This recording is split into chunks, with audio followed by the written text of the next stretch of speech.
अफसाना साया अज़ ग़ुलाम अब्बास।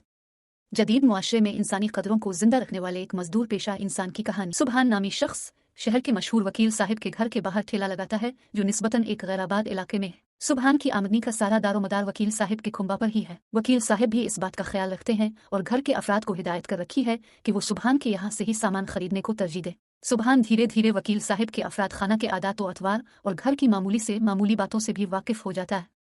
इससे वकील साहिब के घर से एक गुना उनसियत हो जाती है। बड़ी साहिबजादी का जब रिश्ता तय हो जाता है तो सारे घर में खुशियां मनाई जाती हैं, लेकिन सुबहान अपने बाज़ तजुर्बों और मुशाहदों से ये अंदाज़ा लगा लेता है कि साहिबजादी अपने भाई के दोस्त में दिलचस्पी रखती है, लेकिन हर्फ मुद्दा ज़बान पर लाने से कासिर है। एक दिन साहिबजादी की तबीयत अचानक बहुत ख़राब हो जाती है तो पूरी रात सुबहान जाग कर गुजार देता है।